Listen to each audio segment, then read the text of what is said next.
A generous allocation of preserved railways has made the north of England something of a mecca for steam enthusiasts. In West Yorkshire, the Keighley and Worth Valley Railway is a complete ex-British Rail branch line, running from Keighley to Oxenhope along the picturesque Worth Valley. Originally closed in 1962, the railway was reopened by the Keighley and Worth Valley Preservation Society in 1968. This 5-mile line has a great deal to offer the visitor. As well as the rich railway heritage, there are plenty of historical towns and villages, and the legacy of the Bronte sisters. As a pioneer railway preservation society, the Worth Valley achieved a great deal, but it has not stood still. With the impetus of society members, new projects and developments are always in the pipeline, making this one of the railway enthusiasts' favourite lines.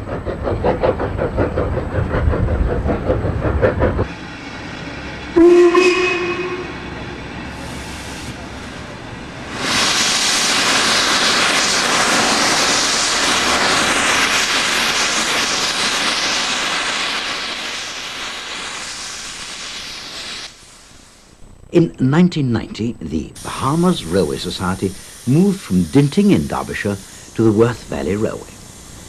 During the same year, this turntable was moved from Garsdale on the Settle and Carlisle line to its new home here at Keighley.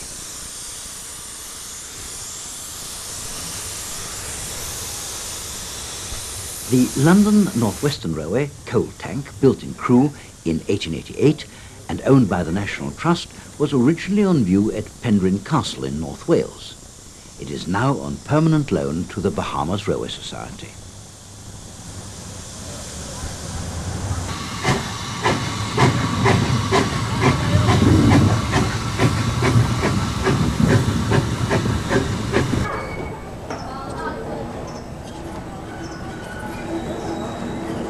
At the station, Ginty, an 060 tank, double heads with the Great Marquis, an ex-LNER mogul.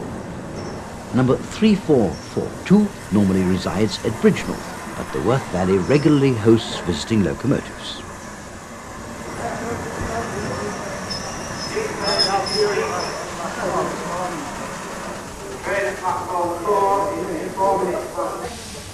The Bahama Locomotive Society's flagship locomotive, Bahamas, prepares to set off from Keighley.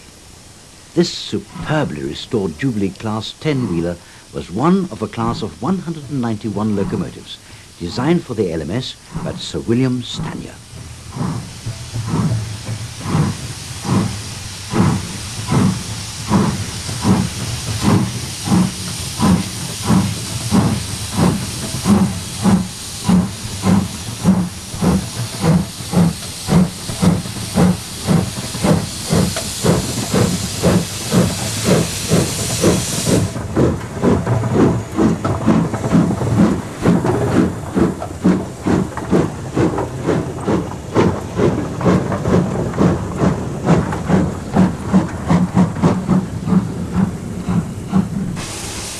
The first stop is Ingrove West, where Bahamas is captured at ease with her surroundings.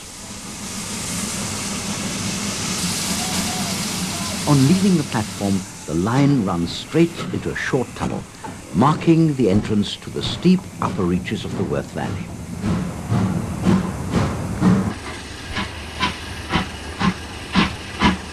At Damon's Junction, the fireman emerges from the steam to hand the single line token to the signalman.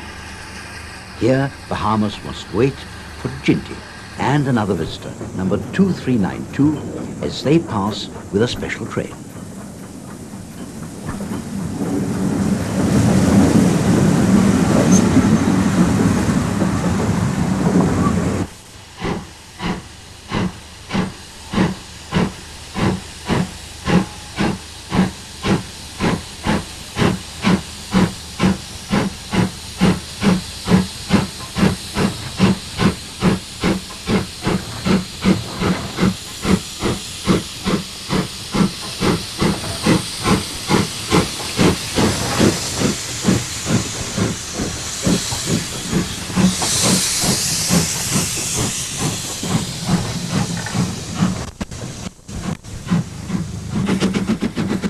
Continuing on her way, the Harmos steams up the line, passing first through Haworth and finally arriving in Oxenhoe as the weather takes a turn for the worse.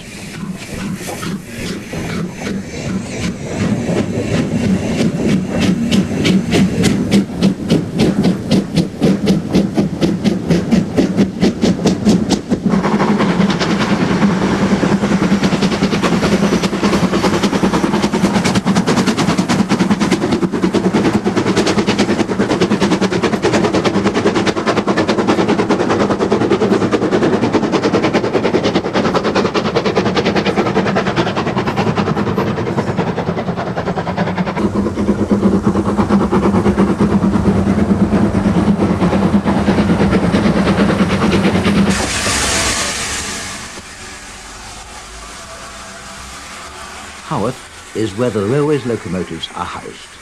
The yard is always a bustle of activity, with locomotives preparing for their day's work. Bellerophon was built for the Haydock Foundry in 1874 and is still going strong 120 years later, while number 34092, City of Wells, is a magnificent example of the Pacific locomotives designed by Oliver Bulleid.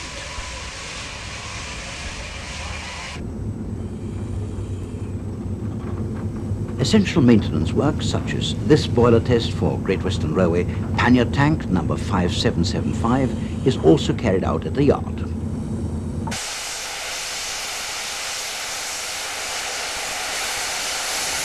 Number 5775 was built in 1929, coming to the Worth Valley in the early 60s. It performed well for a number of years before being withdrawn for a major overhaul.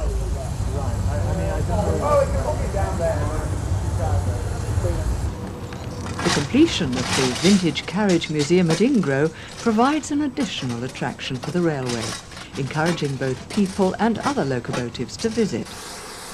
Here we catch another glimpse of the Great Marquis. Built in 1938 for work on the West Highland Line, she's the sole survivor of the K4 class of locomotives, designed by Sir Nigel Gresley.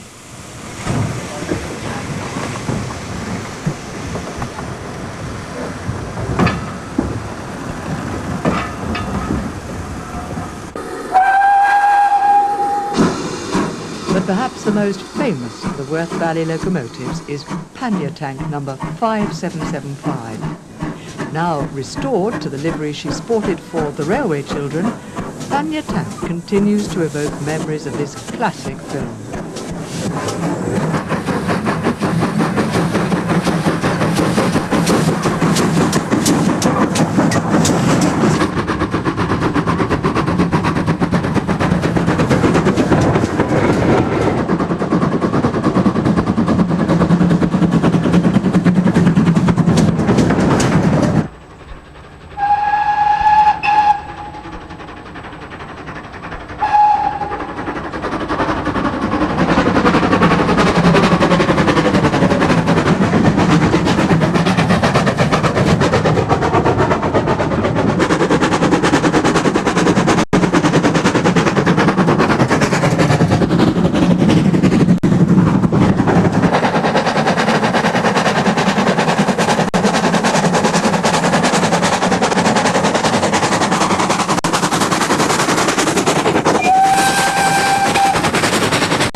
The Middleton Railway, near the centre of Leeds, is one of the oldest in the world.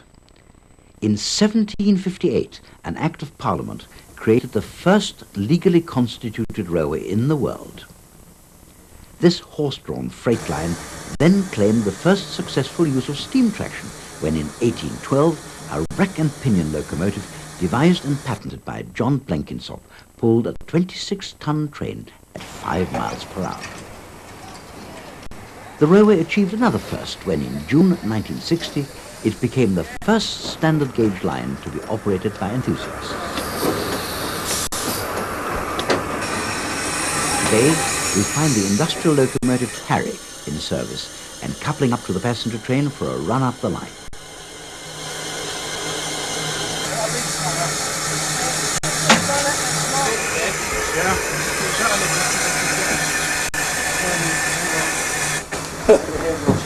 ready?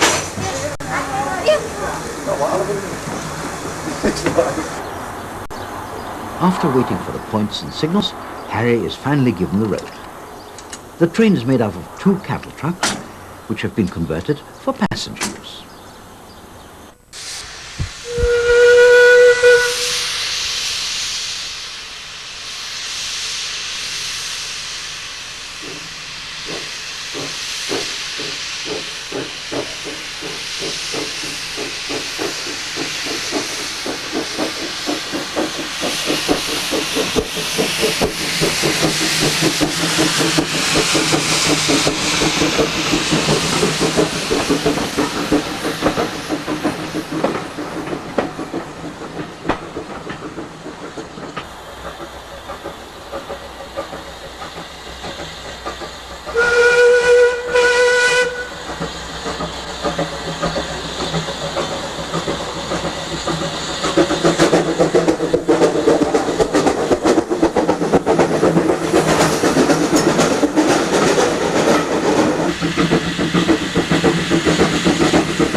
The line soon passes under the M1 motorway. Although only 1¼ miles long, it is uphill all the way, and as he passes the branch leading to the local yard, Harry is working hard.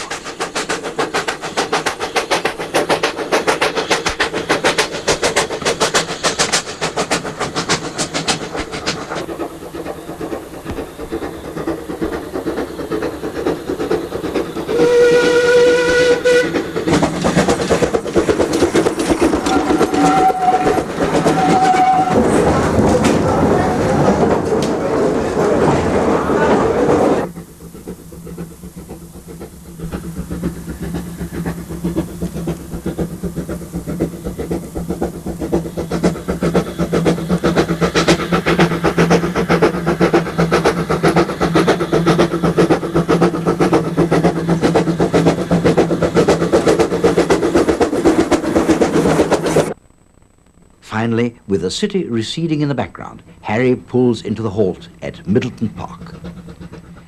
Here, passengers can get off and stretch their legs while Harry prepares for the return.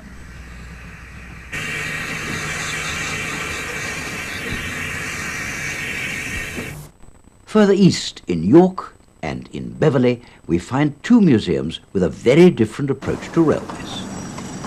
The National Railway Museum in York was established in 1975 and is an exhibition of nearly 200 years of railway history.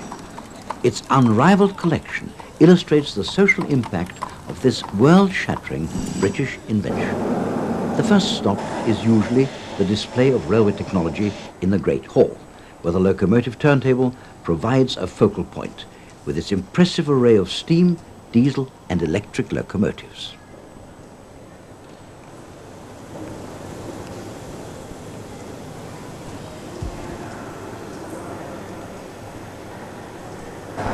The oldest locomotive currently on display is Agenoria, an early industrial locomotive built in 1829 for the Shut End Colliery in Staffordshire.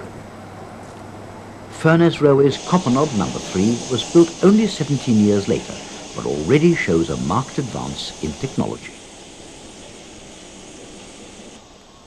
The museum has 2 replicas of Robert Stephenson's famous Rocket, but other celebrated locomotives such as Eleanor Mallard are the real thing. Mallard gained a place in the record books in 1938 with a world speed record of 128 miles per hour. Designed by Sir Nigel Gresley for the high-speed East Coast line, the A4 Pacifics were once the pride of the British Empire.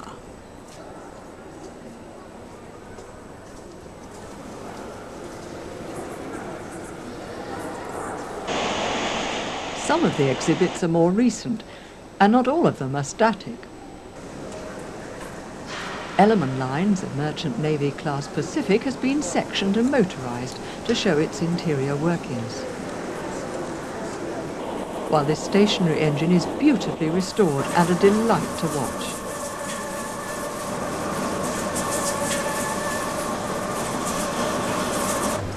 the newly built South Hall illustrates the theme of travelling by train. It features the Royal trains, which were provided by the larger railway companies, as well as an Edwardian East Coast Express. The Mail by Rail exhibition contains a wide range of postal vehicles, emphasising the pivotal role which the railways once occupied across the entire British transport network.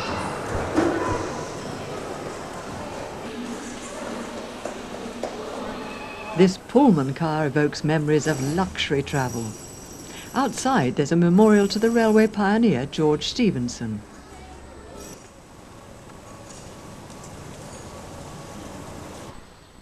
The Museum of Army Transport in Beverley, Humberside, contrasts with the National Railway Museum. It contains only military exhibits. Railways have always had great strategic importance, and the museum display features maps, drawings and photographs, as well as some unusual and interesting stock from the former military railways.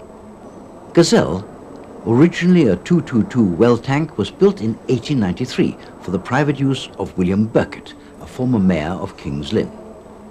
The locomotive was requisitioned by the War Department, and with her steaming days over, Gazelle settled at the Longmoor Military Railway. Longmoor was once known as the Woolmer Instructional Military Railway, and this tank engine still bears the name. Wagoner number 92 is an austerity saddle tank built by Hunslet in 1953. These simple functional locomotives were produced in large numbers, and many of them are still in working order. Other displays are slightly more unusual, such as this World War II ramp wagon, which enabled vehicles and tanks to be loaded onto flat-bedded trains for rapid transportation.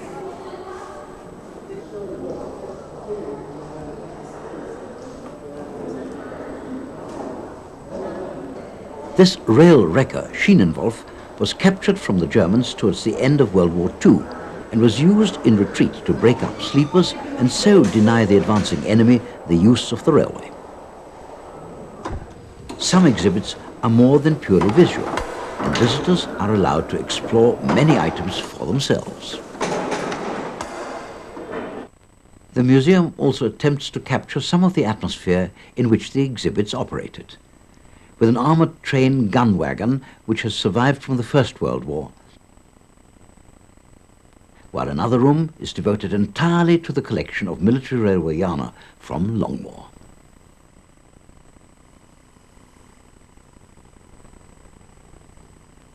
The Bowes Railway is a former colliery railway laid down to carry coal from the Northumberland pits to the docks of the northeast. Bowes is unique, having the world's only standard gauge rope-hauled incline still in working order. The whole site is now a scheduled ancient monument. Today, duty falls to number 22, delivered new to the Bowes Railway in 1949. Her crew still sing her praises. And it's an old Stephenson's link motion. It's got flat valves. It's got a boiler pressure of, well, a nominal boiler pressure of 160 pounds. And for a little engine, it has a lot of power. It's amazing the amount of power you've got in a small engine like that. From the main yard at Springwell, number 22's first job of the day is to take the rope haulage set up Blackham's Hill. The set consists entirely of coal wagons, which were used on the Bowes Railway prior to preservation. The preserved length of line is only 1¼ miles long, but incorporates a section of the Springwell Colliery Railway, designed by George Stephenson and opened in 1826.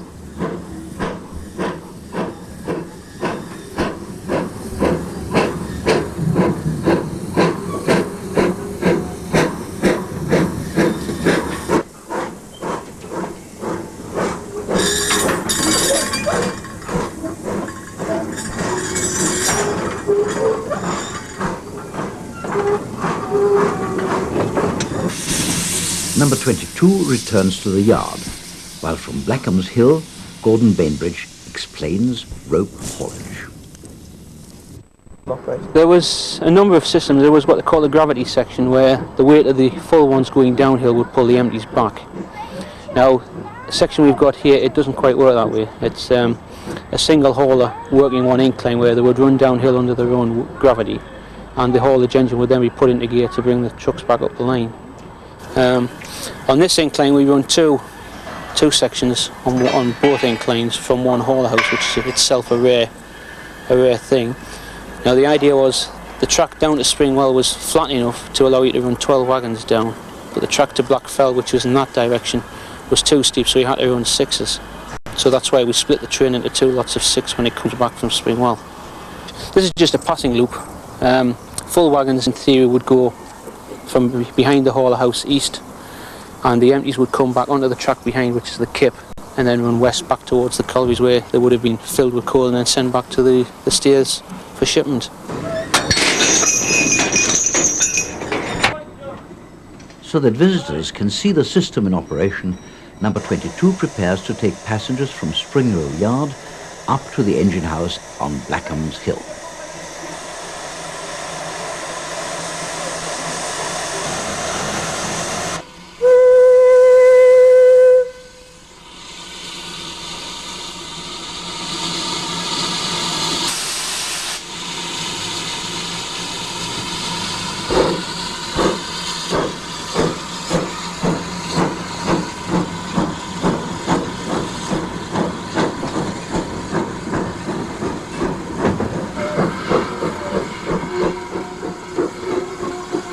Line token is exchanged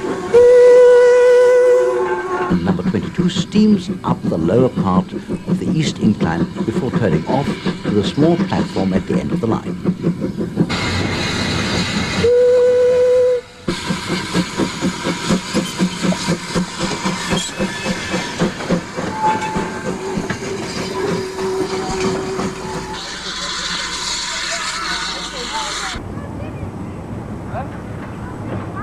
Back at Springwell Yard, the rope haulage set is being pulled across the road and on up the east incline. The rollers guide the wire rope, while the derailer ensures that any runaway wagons don't reach the road.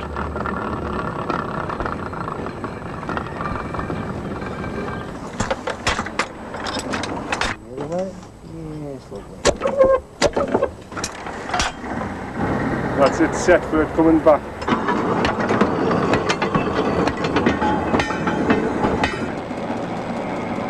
At the top of the incline, the wagons are pulled up onto the kip, and they come to rest against the block.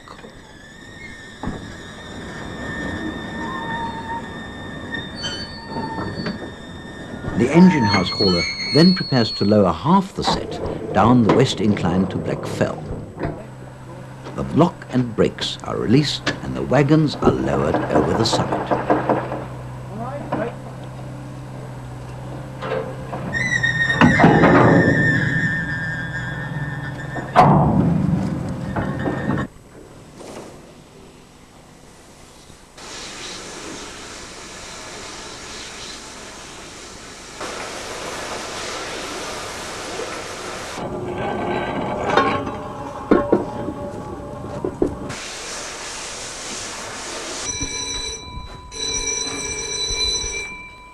The bell signals the return, and the hauler pulls the set back up the west incline.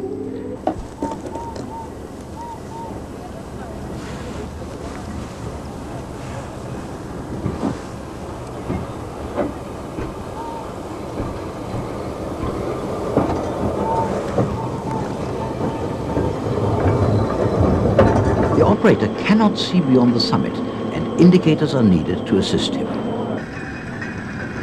The smooth working of the rope haulage system is a complex operation and requires precise coordination and timing from the entire team.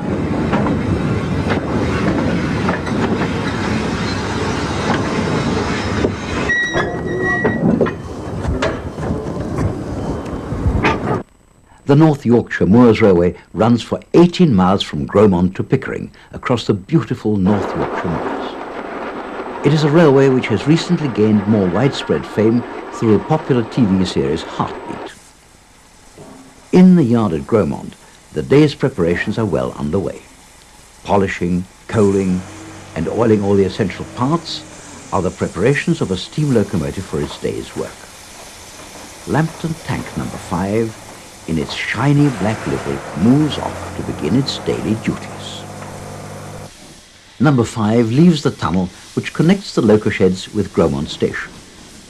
Built in 1905 by Robert Stevenson for Lambton, Hatton and Joyce Colliery, number 5 spent all its working life hauling transfer coal trains over the Colliery main line in Durham.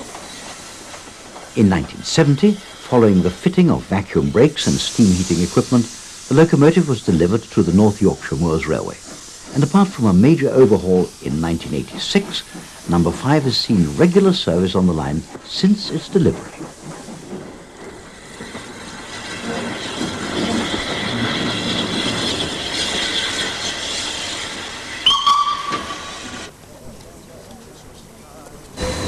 At Gromont Station, number 5 waits patiently for its passengers to board. The station at Gromont has 3 lines, all of which cross the road. 2 sets of crossing gates have to be used, providing an unusual feature to the station. Departing from the platform, number 5 slips as the powerful locomotive fights for adhesion.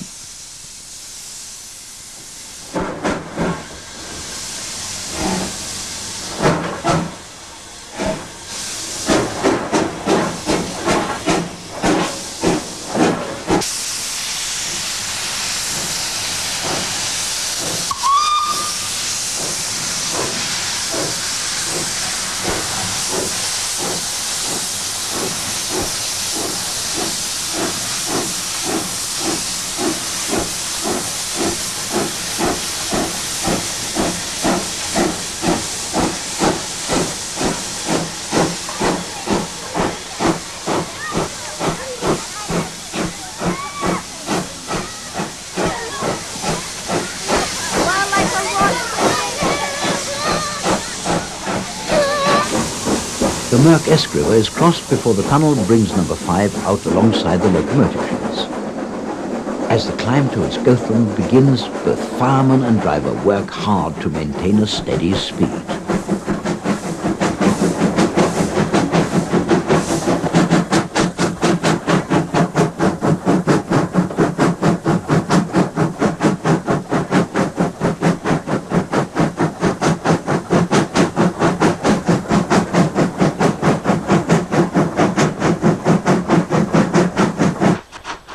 Further up the valley, workers step aside at the sound of the approaching train.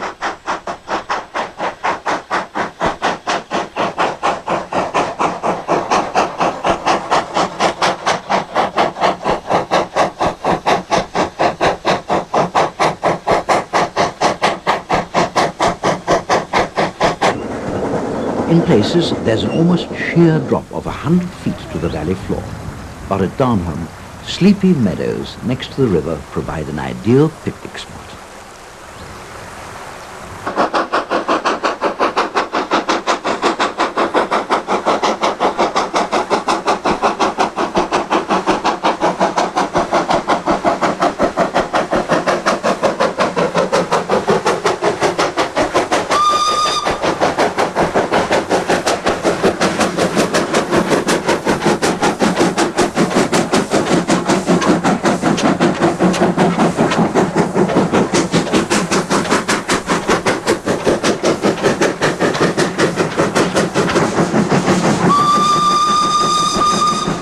The gradient between Gromont and Gothland, 1 in 49, is one of the steepest railway gradients in Britain.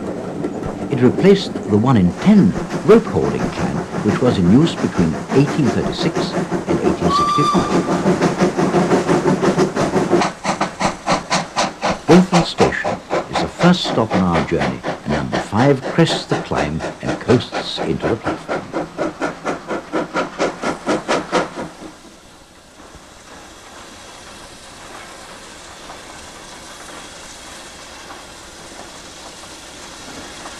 The station was a standard Northeastern Railway station and has changed little since it was opened in 1865. Here we pick up War Department class number 3672 Dame Vera Lynn on a Pickering-bound train. This 210 tender loco originally saw wartime service in Egypt.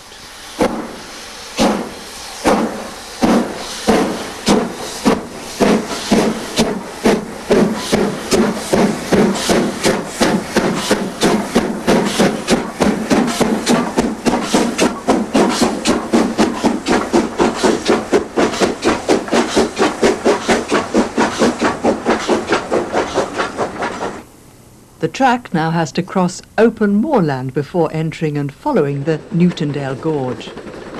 The gorge is 14 miles long and in places 400 feet deep, while the highest point of this bleak moor is guarded by the dramatic ray domes of Fylingdale.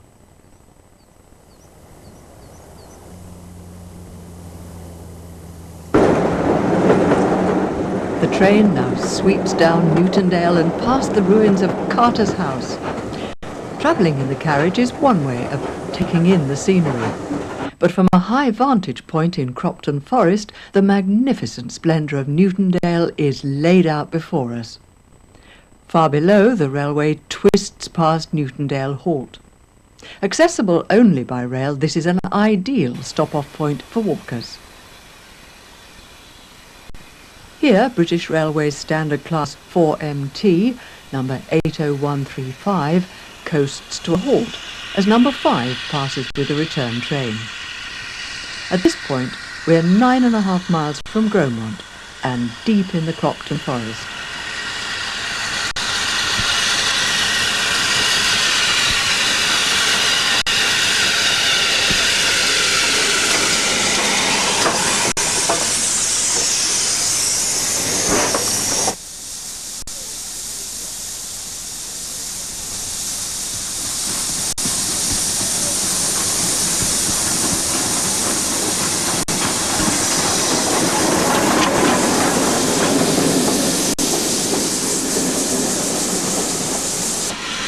Finally, the line emerges from amongst the pine trees to run into Levisham Station.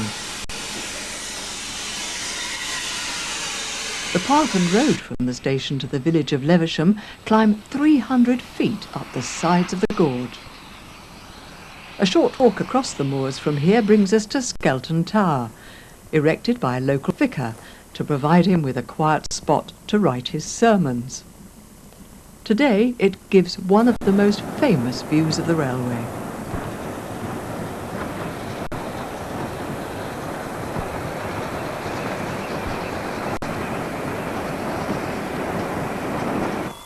At the station, the barriers come down on the road crossing, marking the arrival of the train, which will take us on the final leg of our journey. Levisham is a regular crossing point for trains, and first to arrive is Gromont-bound Great Western Railway 060 tank, number 6619.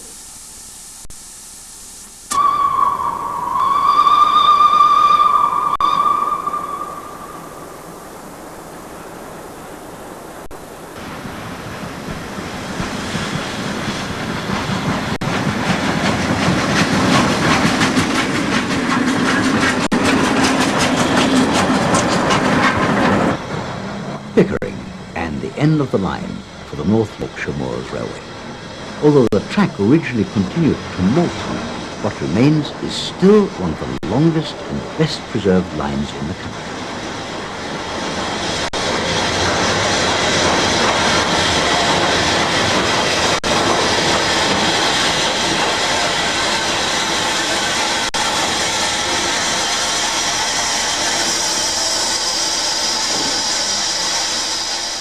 Alston is England's highest market town and home to the South Tyndale Railway. Alston was once the terminus of a standard gauge branch line from Haltwhistle, which connected to the Transpennine main line between Newcastle and Carlisle.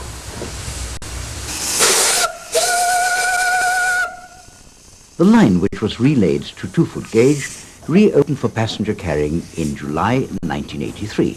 And now prides itself as being the highest narrow gauge railway in England. Passengers gather on the platform as Charkas Kraal, number 6, is prepared for duty. This 042 tank was a rare wartime export, built by Hunslet in 1940 1940 for use in South Africa. It was bought and repatriated in 1977 by the North Gloucestershire Narrow Gauge Company and is now on extended loan to the South Tyndale Railway.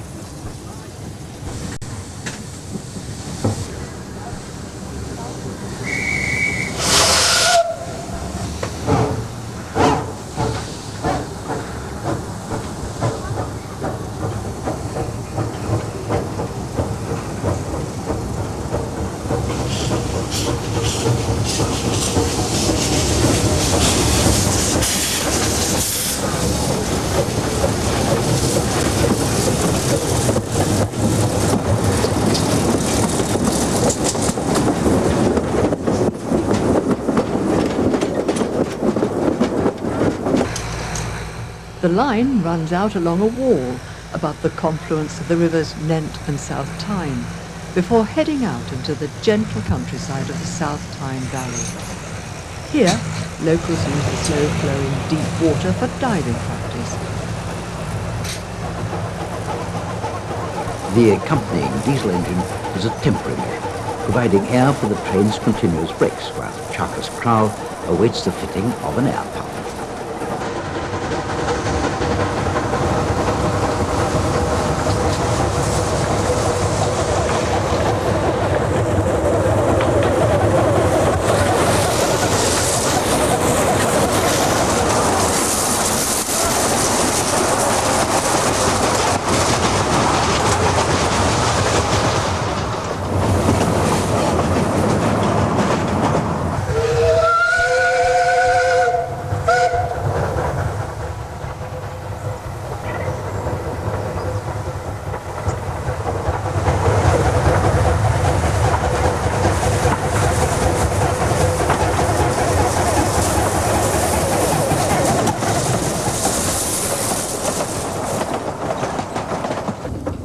At Gilderdale, the line ended for many years, before work began on extending the track further down the valley to Slaggeford.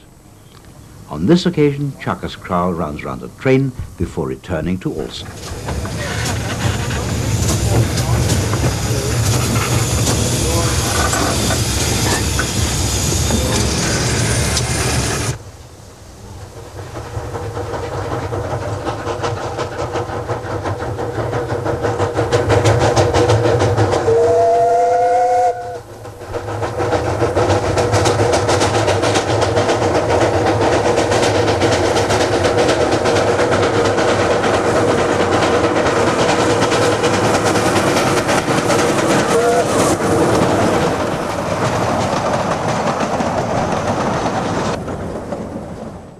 One of the most scenic British rail lines is the Settle and Carlisle, and a steam haul passenger train is by far the best way to see it. Here at Carlisle we catch up with the great Marquis as she sets off up the Eden Valley.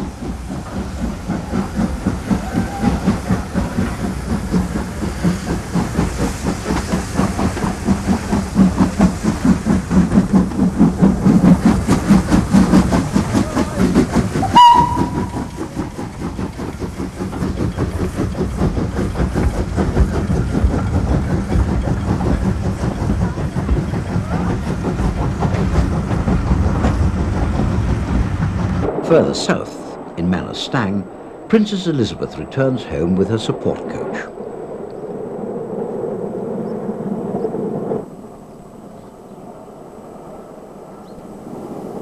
At the old Roman port of Ravenglass on the west coast of the Lake District, we find the headquarters of the Ravenglass and Eskdale Railway. Here, Northern Rock is being turned after its arrival from Dale Garth. Originally a 3-foot gauge mineral railway, it was taken over by the famous model engineer W.J. Bassett Loke and his partner R.P. Mitchell, and converted to its present 15-inch gauge in 1915.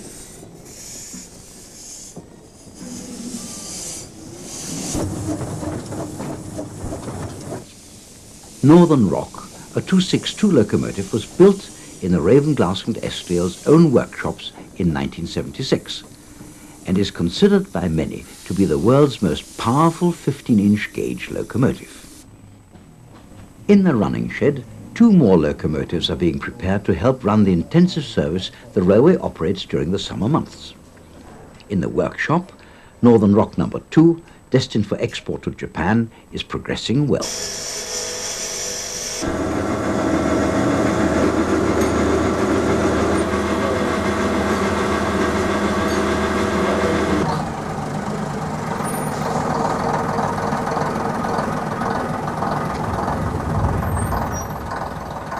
As the passengers begin to arrive, River Mite runs through the station to begin its day's duties.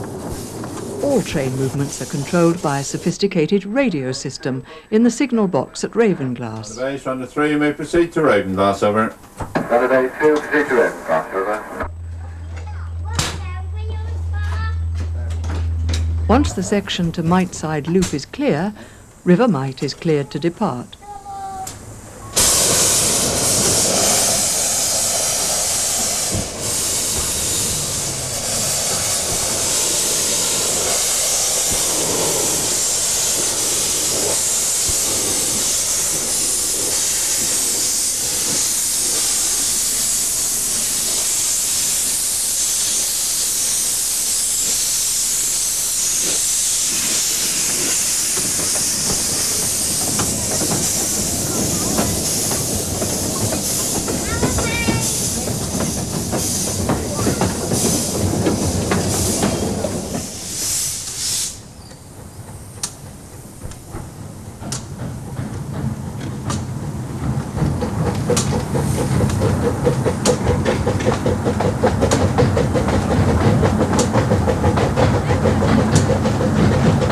Preparations completed, Northern Rock also leaves Ravenglass.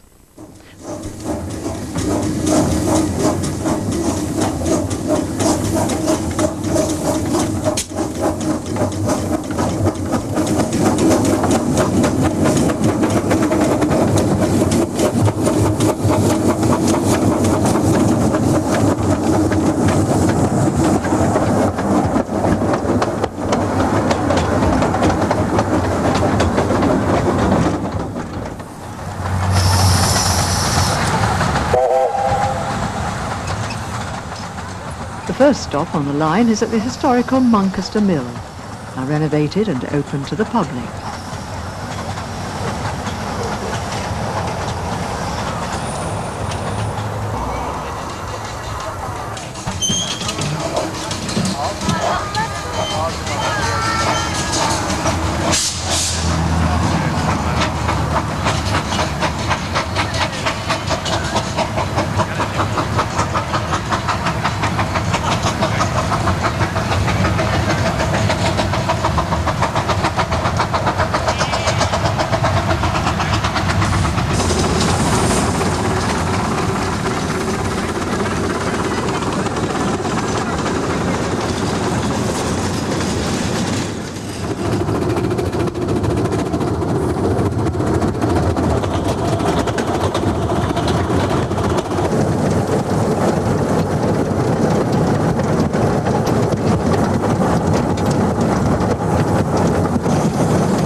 Dale Garth in the Eskdale Valley is the terminus of the line, and here Northern Rock is turned once more for the return to Ravenglass.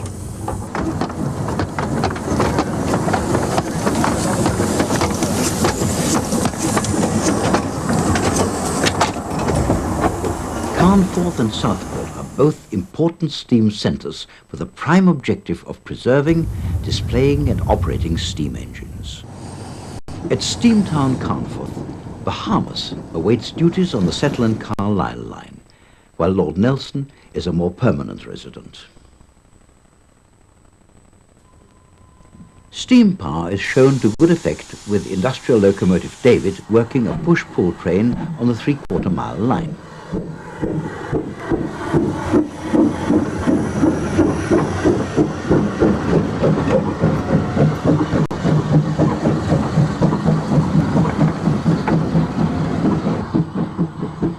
The Carnforth Motive Power Depot was closed by BR in 1968, but a group of enthusiasts realized its potential as a depot for preserved mainline locomotives. Other features, such as the coaling and ash plants, are now the only surviving examples in Britain.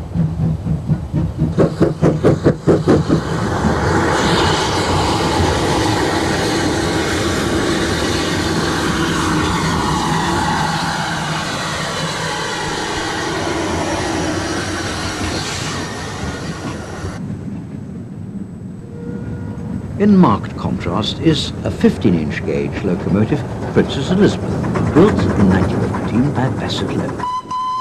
The mile-long miniature railway provides the visitor with a link for all the site's attractions.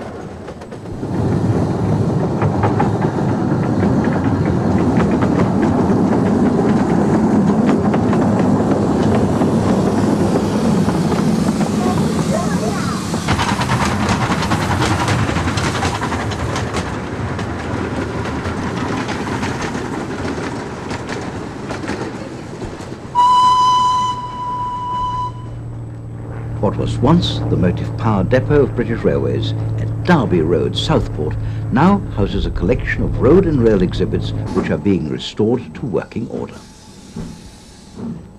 In the early morning, before the visitors arrive, the exhibits are shunted out of the shed for display. The Southport Railway Centre was opened to the public in 1974, following extensive negotiations with British Rail.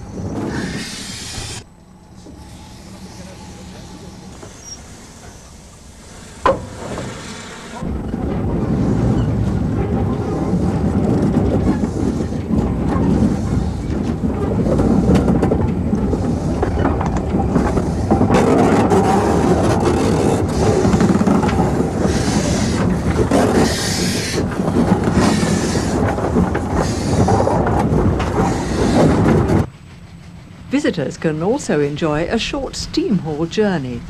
On this occasion, the coaches are hauled by the very unusual St. Monans, which is a 100 horsepower geared four-wheel steam locomotive with a vertical boiler and cylinders, built in 1947 by Sentinels of Shrewsbury.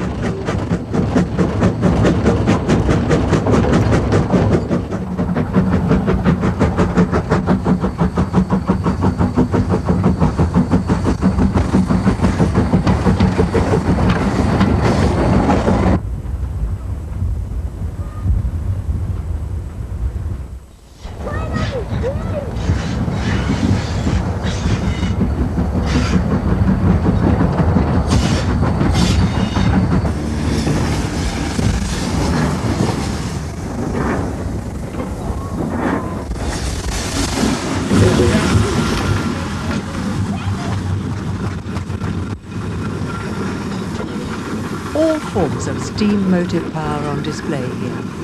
And in the sheds, work continues on renovation and restoration.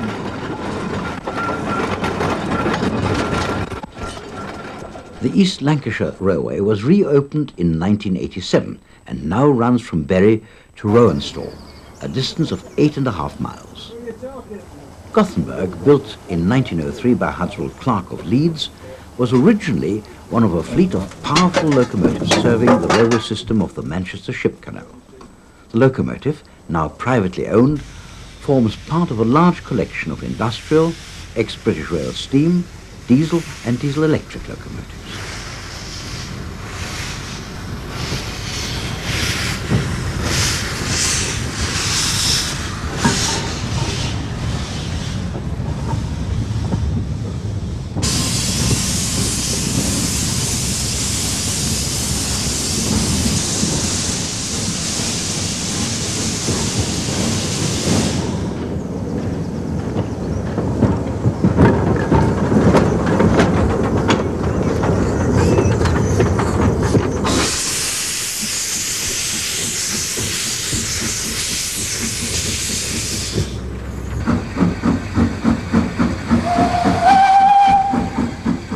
By 1846, the builders of the East Lancashire Railway had toiled long and hard to build viaducts, drive tunnels through solid rock, and excavate thousands of tons of spoil to create cuttings and embankments.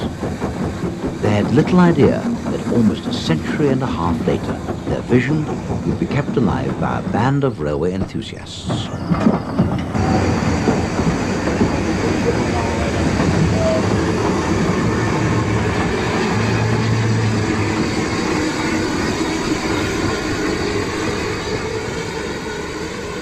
Once prepared, Gothenburg runs into the station with its rake of coaches,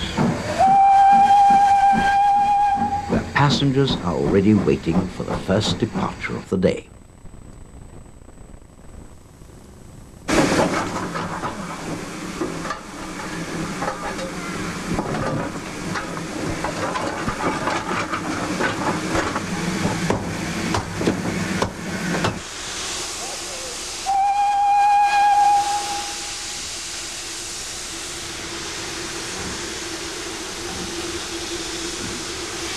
Leaving Bolton Street Station, the train immediately enters the 80-yard Bolton Street tunnel.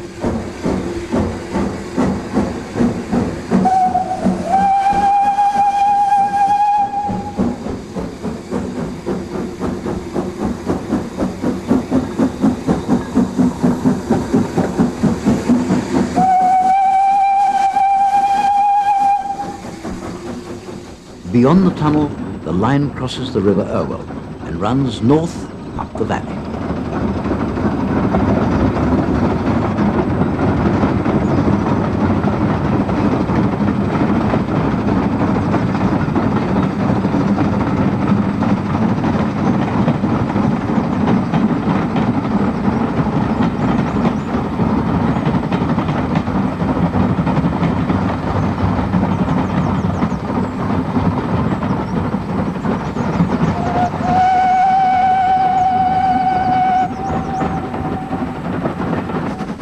After crossing Brooks Bottom Viaduct, the train plunges into the 423-yard Brooks Bottom Tunnel, emerging again for only a short distance before diving into the 115-yard Nuttall Tunnel.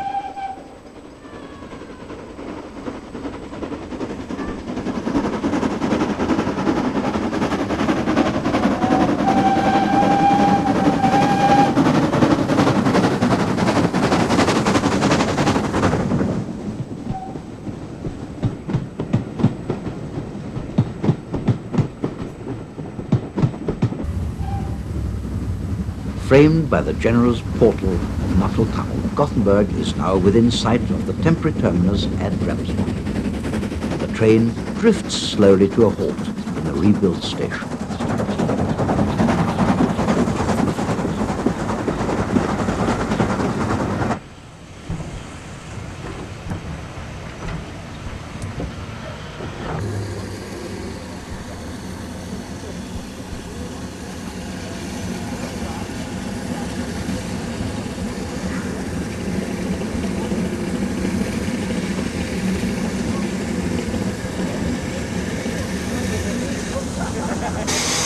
The line has since been extended all the way to Rånstråd, but on this occasion we have come to the end of the line and Gothenburg requires water before embarking on the return journey.